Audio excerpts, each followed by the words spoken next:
Masuk ke learning objektif 1, yaitu menghitung dan mencatat biaya persediaan dengan metode FIFO dan rata-rata pada sistem periodik. Nah, untuk menghitung berapa cost dari ending inventory, tadi kan kita harus menentukan kuantitinya ya. Menentukan kuantitinya berapa, terus dan cost dari kuantiti tersebut berapa. Nah, cuma ini agak complicated nih, karena perusahaan itu kadang beli inventory di waktu yang berbeda dengan harga berbeda. Contohnya ini, Griffiths TV Company, dia beli TV yang sama 50 inch di hari yang berbeda dan di cost yang berbeda. Waktu tanggal 3 dia belinya di harga 720. Di tanggal 5 dapat harga naik 750. Di tanggal 22 di harga 800. Ini sangat memungkinkan ya. Apalagi kalau kita nih toko elektronik itu kan naik turunnya based on harga dolar nih. Kalau dolarnya naik biasanya harganya naik gitu kan. Nah, lalu kalau misalnya nih tanggal 1 terjual 2 TV. Nah, nanti yang ditanyain COGS-nya berapa gitu. Nah, ini kan tergantung COGS-nya berapa, itu kan tergantung yang terjual itu TV yang mana gitu ya. Kalau yang terjual TV yang ini sama yang ini, berarti kan COGS-nya 720 ditambah 750 gitu kan. Kalau COGS-nya kalau TV yang terjual TV yang ini sama yang ini, berarti kan COGS-nya 720 sama 800 gitu kan. Nah, jadi ini yang terjual yang mana nih? Dibilangnya terjualnya 2 TV. Terjual 2 TV di harga sekian. Dia jualnya 1.200 untuk satu TV gitu. Nah, cuma COGS-nya berapa nih untuk 2 TV itu? Nah, ternyata yang terjual itu adalah TV yang dia beli di tanggal 3 dan di tanggal 22. Nah, yang di tanggal 3 itu di harga 720, yang di tanggal 22 itu di harga 800. Berarti COGS-nya 1.520. Nah, ini COGS-nya. Nah, yang nggak terjual itu yang disebut dengan ending inventory. Nah, ending inventory-nya 750. Nah, kalau kayak gini nih, ini yang disebut dengan specific identification. Jadi untuk menentukan COGS-nya, kamu harus tahu TV mana yang terjual dan di cost berapa. Itu yang disebut dengan specific identification.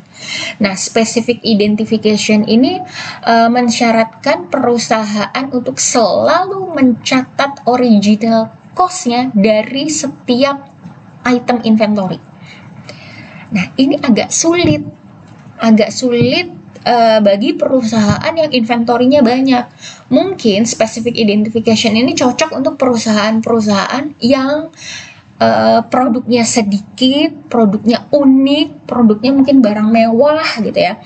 Jadi dia bisa pakai untuk menentukan COGS pakai specific identification. Jadi dia ngerti barang yang terjual ini dulu belinya di cost berapa, jadi ketahuan COGS-nya.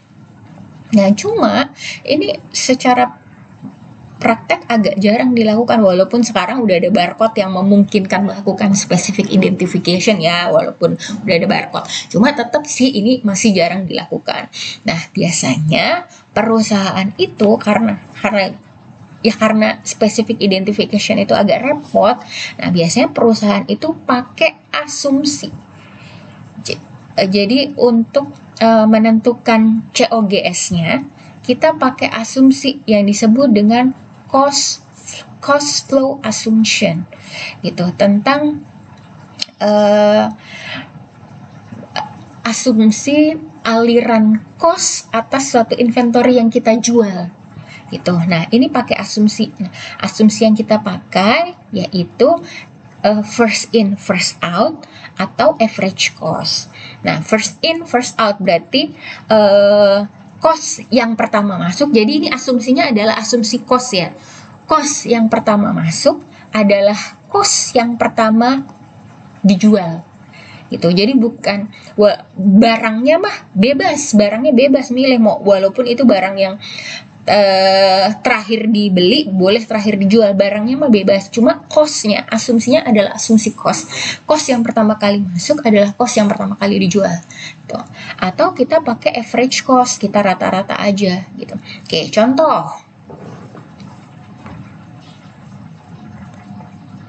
contoh kita pakai first in first out dulu ya. Oke, nah ini ada data dari Lin Elektronik. Jadi dia punya saldo awal inventory 10 unit di harga 100. Kemudian tanggal 15, tanggal 24, tanggal 27 dia melakukan pembelian 20 unit, 30 unit, 40 unit dengan harga yang berbeda-beda. Makin hari harganya makin naik. Nah, lalu ini diketahui bahwa barangnya itu terjual 55. Barangnya terjual 55, lalu yang ditanyakan berapa ending inventory-nya? Ini yang ditanyakan berapa ending inventory-nya? Ending inventory-nya berapa? Dan COGS-nya berapa?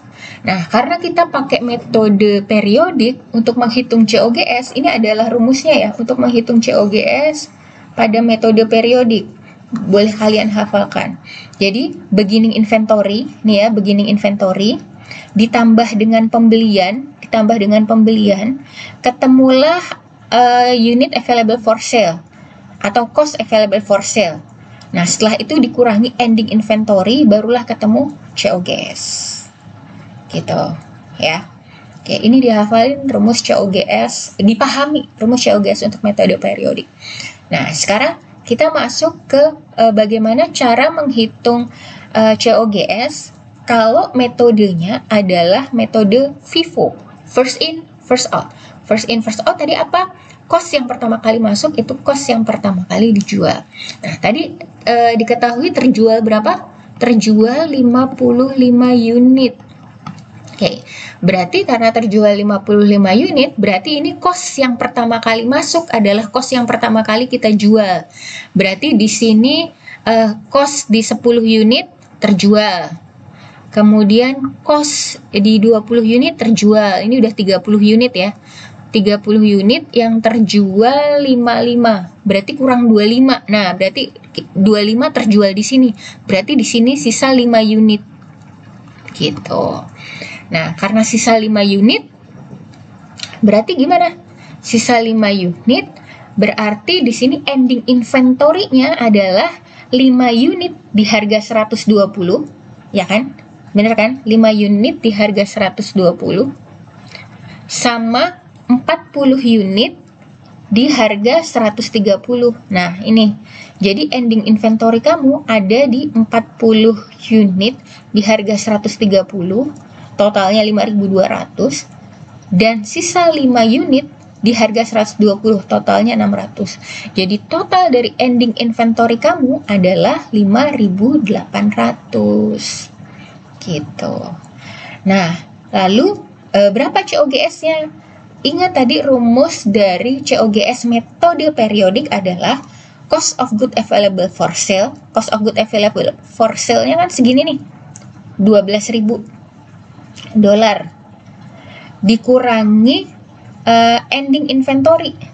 Nih, ending inventory-nya berapa? 5.800. Nih, ending inventory-nya 5.800. Ketemulah COGS-nya. COGS-nya 6.200. Oke, sampai sini paham? Oke, ketemu ya COGS-nya 6.200 dan ending inventory-nya 5.800 untuk metode first in, first out. Lalu bagaimana dengan metode average cost? Nah, kalau metode average cost ini lebih mudah karena dia untuk menghitung COGS tinggal cost-nya tuh tinggal di rata-rata aja. Jadi di rata-ratanya dari mana? Dari sini nih, 12.000 dibagi dengan 100. Berarti di sini unit cost-nya berapa? 120. Nah, ini yang dipakai. Jadi untuk menghitung ending inventory, tadi ending inventory-nya ada berapa? Yang terjual kan 55, sold-nya 55. Berarti ending inventory-nya kan 45 ya. Ya udah tinggal 45 dikali 120, ketemulah 5.400. Nah, lalu COGS-nya gimana? COGS-nya rumusnya tadi kalau metode periodik. Cost of good available for sale sama ya, 12.000. Kemudian dikurangi ending inventory 5.400, ketemulah COGS 6.600. Oke. Kelihatan bedanya nggak? Tadi waktu metode FIFO COGS-nya 6.200. Nah, metode average cost COGS-nya 6.600.